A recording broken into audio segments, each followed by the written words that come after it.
Hi, my name's Omid Daryani. I'm the Senior Brand Manager for the EverQuest franchise. Welcome to the Roundtable.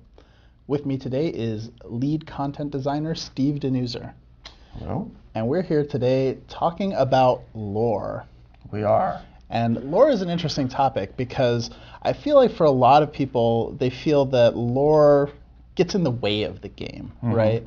Can you talk a little bit about that? Yeah, I think as all of us are MMO players, and I think that we've been kind of conditioned to just kind of accept that as I want to go through the world and play and have fun content to explore, I have to click through dialogue bubbles or I have to watch long cutscenes. And this has just kind of become the currency that we pay as MMO players. Yeah. And we're making a different kind of game, so we want to take a different approach to how story is delivered. So no walls of text up front. Right. There's nothing that works as a barrier to stop you from the fun. Right. And so our poll on this question was, how do you like to consume the lore? And what we saw was, I think that the answer was really interesting because we saw very, very few people had one of the clear preferences. Like, I think 4% of people said they like it outside the game, 16% said cutscenes are great, but 46% at the time of recording say a mix. And to me, what that says is none of the ways that we traditionally do this get us excited.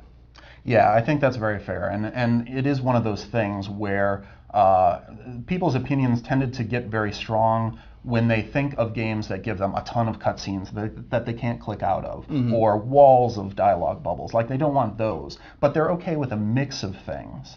And these are all tools that we want to keep on hand. They're all tools in our storytelling toolbox. So we certainly intend to make use of things like NPCs talking in the world, or perhaps cutscenes showing you significant events that are playing out.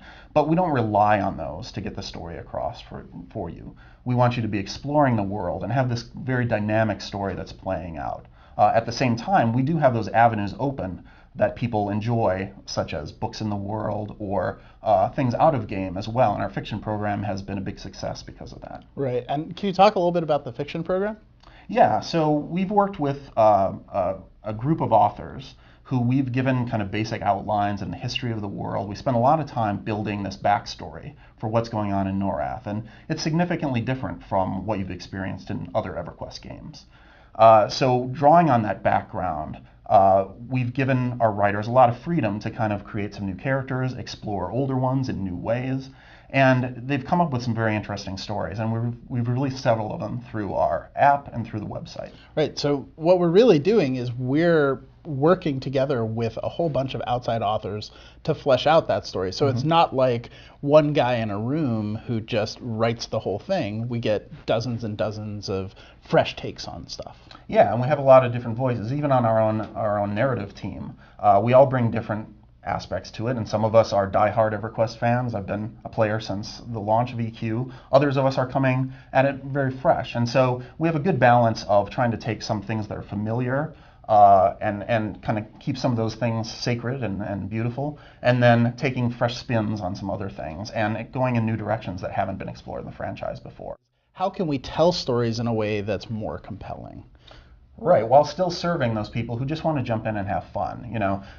These days especially, people have limited time to play these games. They have certain windows. We have families, we have obligations. So we want to be able to jump in the world and get the sense of a story that's playing out around you that you can play a part in and help shape. But we don't want to lock you down where your first 15 minutes are spent watching cutscenes or clicking through bubbles. So it's this balancing act of creating this world that's rich, that has deep stories that you both have to figuratively and literally dig for, but there's places, if you have that time and you're the kind of player who loves the richness of lore, you can go to places in the world and you can explore the libraries of the Ashen Order, or you can go and find the writings of the Knights of Truth, and you can find those deep stories and histories and consume those as you'd want to. But for those players who just want to jump in and have some fun, you can go into an area in the game and see action playing out around you. And it's not something you have to go into a village and get a quest and be sent out to find.